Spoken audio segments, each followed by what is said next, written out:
welcome to the Away Day Experience Show here on Back of the Net. I'm Sam. I'm Tigz. And if you're brand new to the channel, there's a couple of things you can do, not least hit that like button. It really helps us out. And the little subscribe thing, the red one, that's the one, isn't it? Yeah, and you can get more great Back of the Net content coming at you. And I hope you enjoy this video because this one's a good one. It is, and the sun is beaming down on my visage. We're at the Pear at Parley. Tigz, there aren't many better places to go for a drink or some food in the sun. Massive beer garden. Yeah, Q overlay of the Pear. Yeah. It is lovely. It's fantastic. I do enjoy it here. It's quite local to me, so I like popping down here. Come down. Come down. If you see me, buy me a drink. Yes, make sure you do. So the Away Day Experience Show, what's that all about? Well, I'll tell you. It's all about the Away Day Experience. Clues in the name, right? But Tigz, one rule is that we never talk about the football because, let's face it, it can change how we feel about a game, can't it? And then the experience of the weekend. We've got to try and stay as neutral as we can. It's not about how we are feeling about the day, as in terms of our football result. We're just feeling about how enjoyable a day out would be there if football was not what we came to see. Yeah, go on. Tigz, you're going to click your fingers and we're going to find out which club we're doing this week. It is Everton! Everton, the last game of the season for AFC Bournemouth. And look, if you are an Everton fan, you don't want any red on the screen, so why not click that subscribe button? And yeah, this review is all about the journey, the trip, the whole experience, but nothing about the 90 minutes on the pitch. In fact, Tigz, we talk about 5 specific categories, don't we? Starting with the pre-match experience. What does that include? Well, that's kind of like getting there, I guess. Parking up, the locale, the area, maybe where we go for a drink before we get to the game or have something to eat sometimes if we're lucky. So yeah, it's all that kind of pre-game stuff, little bit of kind of build-up of the atmosphere, maybe might come into it. But then, of course, we then move on to our second category, which is concourse and refreshments, which is specifically to the stadium. It's not the surrounding area, is it? No, that's right, exactly. And sometimes you can have a real cramped concourse. Other times, it's lovely. Space to go out if you want to have a vape or whatever. Refreshments, we need to know what the food, what the burgers are like. But also, I suppose, we need to talk about the stadium and the view itself. Yeah, and that's going to be an interesting one today because I think you can look at it in different ways. And we're going to try and be as balanced and as even as we can be about it. And then after that, of course, is the atmosphere, which is you know, as we've done quite a few of these, you know, I've been watching them all, and that seems to be the one for me that's quite pivotal. Would you agree? Yeah, it is. And also the people, what the people like. Are they friendly? Are they horrible? We will find out. We give a score out of 10, and then based on the results that we calculate, there is a tier list rating at the end of it. And let's bring up the tier list now. There it is. In there, we've got 5 categories that range from banging visit at the top, going down to what a waste of petrol. I think those are self-explanatory. So, Everton fans, you might be looking where your rivals are. They're in decent day. Can you beat them or can you match them? Who knows? But let's get started then, and we're going to talk about everything that happened before the game. Everything that happened before the game in terms of the pre-match experience and Tigz. And it's very similar to Liverpool, really, what we did, because when we play Liverpool, a lot of fans congregate at the Arkles, which is a Green King pub, but there is another away fan pub that a lot of away fans are usually directed to when they go to Goodison. But we stuck to what we know, and it was probably of benefit for us because it wasn't as busy. Yeah, I mean, a little bit of context here in that where we were staying, it was easier for us to actually get to, because it was quite late, because the journey up was quite long, wasn't it? It was a good 5 hours, and probably a little bit because we got stuck in a bit of traffic, which kind of slowed things down. So yeah, we headed to the Arkle because we knew it, and we knew that we'd be able to get there, get a drink in, do a little bit of filming, and then get straight across Stanley Park to where we needed to be. So yeah, I mean, it would have been nice maybe to check out a different pub, but we were just a bit limited for time. That said, it was good. Yeah, it was good. It was good. It was a nice vibe in there. It certainly helps when it's sunny because then you can stand outside the pub and have a drink.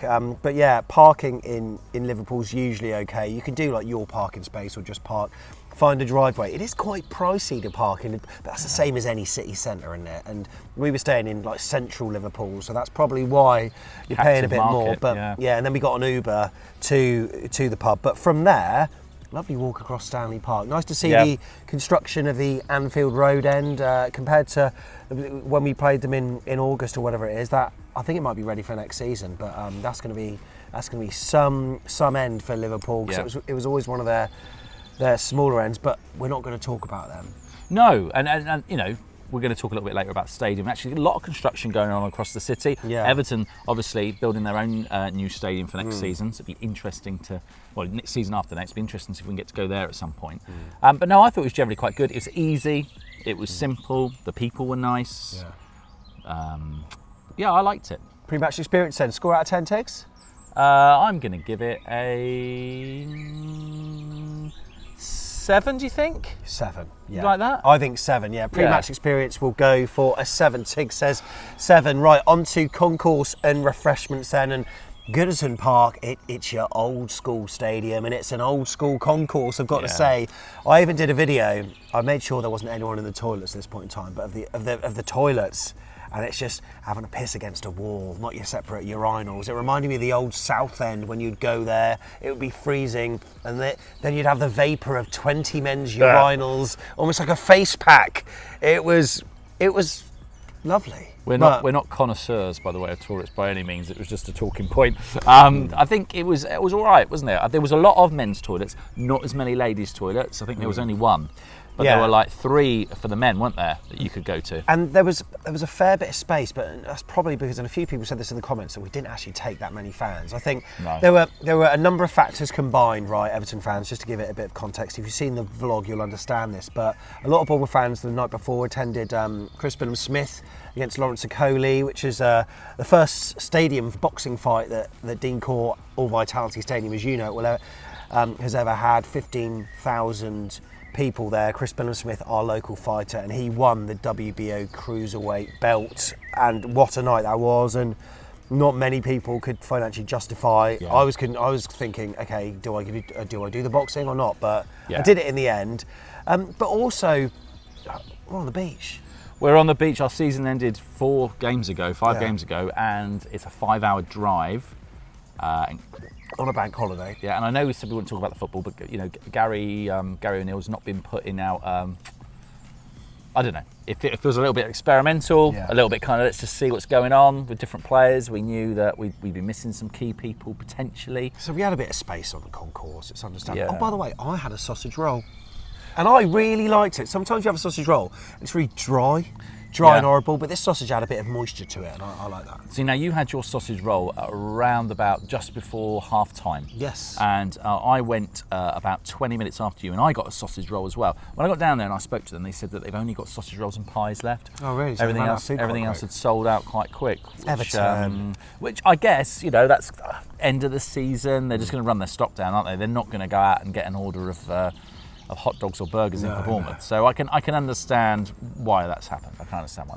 Yeah, but other than that, I mean, it's in some ways it's antiquated, but some people have got a dewy-eyed reminiscence when they go to a stadia like that. Score out of 10 for Concourse and Refreshments. What are you feeling? I thought it was okay. I thought it was pretty kind of standard. Did you have a beer? No, I didn't. No, I didn't have a beer. Or did I have a beer? No, I didn't have a beer there. I'm going to go 6. 6, yeah. 6 for Concourse and Refreshments. And then on to Stadium Review. Look, we know what's happening at Bramley Moor Dock. Brand new stadium that's going to be a showcase venue. It really will. But Goodison Park's where they're at for this season and next. I said on the fan cams and in a couple of videos since. I'm sort of glad in hindsight that the stadium is being seen out with Premier League football rather than Championship football, because what an awful way to end. I mean, maybe it could culminate in promotion, but they don't want to be playing the likes of Plymouth, no disrespect, and Huddersfield, no disrespect, when you could be entertaining the likes of Man United, Man City, Arsenal, Bournemouth, massive club. And it's no way for that grand old stadium to be seen out, but it's something I like about it. It's old school. With that comes a bad view. Yeah, it wasn't a great view, but then you could kind of get the feeling that bric-a-brac in a kind of way, in probably the way that if it had to evolve, that's the way they had to evolve it. Add bits on. Wooden seats, wooden seats, floor. wooden floor, something you don't see very often. The tier above meant that it was like a letterbox you're looking through. So the higher up you go, the worse the view is. A few obstructive pillars in places. Some netting separating the away fans and the home fans. Is that because the home fans get a bit boisterous, or the away fans do? I've not really seen like netting that separates fans like that. I've seen it as a security measure for people chucking stuff over the top. Yeah, I think I saw it. Between like that. No, I mean, I liked it in terms of it's different. And I know we get a lot of stick for having a tin pot stadium, and I don't think you could throw this in the same. And I wouldn't dare throw this into the same kind of bracket, because it's not tin pot. What it is it's really old. And you use the word antiquated, you could say that, or you could say classic, depending on your point of view and the way you want to look at it. So I thought, it's like 100 years old, and that how many football teams are still in their stadium that essentially was their first proper stadium? It's mad, isn't it? Yeah. Isn't that mad? I can't get my head around that at all. I think that Everton first played at Anfield. Oh, okay. Yeah, before Liverpool. And then, okay. Yeah, but Everton are the real Scousers, right? Am I right? Subscribe. Yeah. But what I don't, just going off the point a little bit, what I find really interesting about that is that, obviously at the end of the game, there was a little bit of furore about the board, sack the board, and they've not been very happy. But then you look at that stadium, you think, how many boards have they had where they're still in that stadium? Yet every other Premier League club has used some money to develop. Has it been a long journey? I'm going to have to do my little bit of research into that and find out why they were in that stadium for so long, and what made the final choice to move. I'd be interested to know. So where we were, as we were under a tier, it was I had my shades on, but you could go a bit further towards the front where you're basically out in the open air and you get a nice suntan, and the view was from the side of the pitch. It was actually pretty good. The pitch was is relatively close to the stands, which is quite nice, which might help to build towards an atmosphere. We'll find out. But stadium, I quite liked it in a weird sort of way, but the view wasn't particularly good. How do we measure this on a score of 1 to 10, Tigz? I think we might be a little bit split here. I really liked it. It didn't really change my enjoyment of the game, because I think when you're at a game live, it's kind of more about the feeling around you for me. Yeah. And if I can celebrate a goal without seeing it. It doesn't bother me so much. But I can understand some people might be, well, I've paid a lot of money to get a view of this, but I'm going to go reasonably high. I'm going to go 7. I liked it. Yep. So 7 for stadium and view as a helicopter flies above us. Right. The atmosphere then, Tigz. I'm going to say something. Go on, say it. Get it out there. That is the best atmosphere I think I've heard since Bournemouth have been in the Premier League. Now, you're going to have to be a little bit more specific with me. Do you mean the whole game, or do you mean certain points in the game? Or certain points. The loudest I've ever heard when a goal goes in. At full time, when the referee's whistle blew, the pandemonium, the decibel level, it was huge. I think there have been 2 ones specifically that have stood out to me in the Premier League. Leeds this season, when we were 3-1 up and they came back to win 4-3, and every goal they scored from the point of 3-1, 3-2 towards 3-all, and then the 4-3, that was raucous. This might well have been the best. Yeah. However, go on, I know what you're going to say. There were peaks and troughs within. There were definitely peaks and troughs. I think when Leicester scored in the other game, for a while it went pretty quiet. Yeah, it did. And I think everyone trying to process what was going on around them. Isn't it interesting? Like, if we played them at a different point of the season, we probably have a different view. But we can only go on what we've experienced on the day. So the football has to play a little bit. It's going to lean in, isn't it? And it's going to do something. I mean, when that goal went in, Doucouré, when that goal went in, the noise, you could probably hear it for absolutely miles, couldn't you? It was quite incredible, and you can see how much Premier League survival meant to them. 2 seasons on the trot now. You feel the tension building, can't you? Pop, there it went. I don't think they'll be down there again next season, but it is really, really, really interesting to experience that from our point of view, and watching that kind of. Your sister said this on the vlog in different contexts, but the peaks and troughs of the game in terms of them seeing them drop, their mood drop, and then all of a sudden, boom! was quite incredible. And then there was an atmosphere as well after the game, wasn't there? Yes, kind there was, yeah. It kind of carried on once they knew that survival was confirmed. After the 10 minutes of injury time. Fans running onto the pitch, Yeah. and flares and stuff. It was Yeah, props to the guy who actually got hold of the corner flag and looked like some kind of, I don't know, Roman centurion marching towards freedom. I don't know what I'm talking about anymore, but there we go. So out of 10 then, what are we going for? I think in my opinion, this has got to be relatively high. Yeah, I think it's, we talked about it at the very beginning, 9. Yeah, 9. Yeah. 9 for atmosphere. The only thing that would have made it a 10 is if it started with that Yeah. rambunctious Yeah. and carried on throughout, Yeah. which I think, with a day that's so tension-filled as that, I think it's almost impossible. I think their performance actually in the first half was actually quite passive. Yeah, I agree. It's like they were waiting. Yeah, and waiting. it's very, very Sean Dyche. It's they took the moment when it was a strike from the edge of the box. That was what settled it for them. Which, when you think about it, just a long range effort. That's it. Yeah. But they didn't ever look like scoring again. I mean, Travers had a save over the bar, etc. But Yeah. it was a bit of a funny one. But the atmosphere, superb. Right, the people. This is interesting. This is so light and shade, definitely. A little bit split here. I think before the game we met some nice people, they were lovely. After the game we met some lovely people and they were lovely. During the game you get the banter that you would expect between fans. But I think some of it, from what I was like, I've left already, but it sort of boiled over a little bit. Yeah. There was some spitting. Yeah, so from the tier above, some Everton fans were actually spitting at the Bournemouth fans below. You can see little bits. Which I don't really understand, because I don't think that we are. We were probably doing all that or whatever, doing the right, because that's what happens. But No different. I even noticed in the comments on the vlog, because obviously we were saying we were singing all sorts of songs like Que Sera Sera, playing Coventry next season, and it's a long way to Plymouth when you're shit, etc. and stuff like that.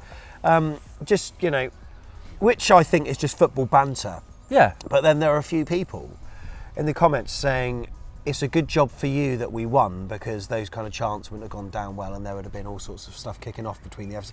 What? Really? But I've heard a lot worse. Are we than that your problem? Yeah, I've heard a lot worse than that at Dean Court over the years. And what happens in the 90 minutes happens in the 90 minutes. That's just my opinion. Yeah. I don't think. I mean, if you go outside the stadium and you start sort of getting in Everton fans' faces, then I could understand that. That's a bit silly, but also there's also a number of people in the comments that have come on to gloat, which is fair enough, but some people have taken it a little bit too far, and they're sort of saying, well, you'll be relegated next season, stuff like we know what we are, and I just wonder whether they refuse to believe what they could be. 2 relegation fights in consecutive seasons. I don't know. It's and it just feels weird when clubs that are big and have got this kind of legacy come onto little old Bournemouth and they gauge their own success against like you've not got the history, you've not got this. Like, we know. So hang on. So where's your bar at if you're coming on to Bournemouth and then criticising us? I don't know. I feel, but look, that doesn't take away from the fact that most Everton fans that we chatted to were absolutely brilliant people. Yeah, so helpful. agree. As we were walking back, they were trying to guide us back to the city centre where we couldn't get any 4G. Yeah. The people out in the club in the evening, not that we've had a night out for every Premier League game, but they were mostly friendly. Yeah, mostly friendly. Yeah, completely. Generally, I think people of Everton, people of the city of Liverpool, lovely. I think so. Really, can't really complain. But I think friendly, in the context of the football game and the heat of the moment, I think some people just got a little bit. I don't know. We're Bournemouth. We've travelled that 5 hours to watch our team lose. We knew we were probably going to lose. Yeah. So no, we haven't got any hard things to you. We just want to win a football game. Yeah. That was it. Out of 10 then, score for the people? I still think relatively high, don't you? Yeah. 8. 8. Oh, look at that. Synchronised. Like okay, that. then. It culminates in our tier list. Let's bring it up on screen. There we go. So we've got Newcastle in banging visit. As we said, Liverpool are up there in decent day. I mean, look, I think we can definitely count out the bottom 2 categories. Yeah, definitely. So as far as I'm concerned, Tigz, and I'll let you pick, it's got to be between one of the top 3. Was it banging visit? I don't know if it was. I think it's really hard. I think if you were to swap those days around, So, for example, the day that we played Newcastle and the day that we played Everton, if we swap those fixtures and date, I think we'd have different. But we can only go on what we had, and what we had was a very tension-filled day for them, which meant that they probably didn't. I mean, when that goal went in, it was incredible, but be able to keep that going, sustain it through the game, I think is probably what makes the difference. So for me, I think they're just short of a banging visit. I definitely think they're better than Can't Complain. Yeah. When I look at those other ones, definitely. So, decent day for Everton alongside Liverpool. So there we go. That is our tier list, complete for the season. Or is it? Oh yeah, because now we can look at all this, can't we? And you and Tom can do a little jiggity pokety. At the end of the day, we've been doing this on the fly. There are 19 separate shows that have gone out, each ranking each of the Premier League clubs, and we've done this on the fly. But when you're ranking the first team based on nothing to go on now we can compare, and now we're going to recalibrate the table. There may be a few people going up, maybe a few people going down, but also we will order the teams as well. So Everton fans, will you beat Liverpool? There's a chance here because we're going to order it as well. There's a reason to subscribe. Look, that's the third time we've said it. You've got to make sure you do it. Tigz, it's been a season that's been, I put this on Twitter, sumptuous, brilliant, baffling, frustrating, awesome, so many superlatives, but also there's a little bit of negativity as well, but we just want to see a bit of progression next season, don't we? Yeah, I think this season will be remembered more for the fact that this was the change of the guard in terms of, Gary O'Neill came in and managed to keep us up, but also we've got a new owner. Yeah. We've got some really exciting players coming in January, and we've got an exciting possible transfer window coming up. We've got some players leaving, which we'll probably talk about a little bit more in a different video, which is, the two I've heard recently, to go on, who have, in the past been pretty much mainstays on and off. So, yeah, tricky changing now. This is the Eddie Howe team has gone, and we now approach the new era. Gary O'Neill's men. Bill Foley's men? Bill Foley's men, Jim probably. Fravola's men? Jim Fravola's men. Look, it's been a pleasure. Thank you so much for watching. We truly appreciate it. Stay tuned for that recalibration video. Plus, we'll also be comparing Harry Redknapp's first predictions at the start of the season versus where you ended up as well. And Everton, you might or might not be surprised. Until the next one, up the cherries. Up the chairs.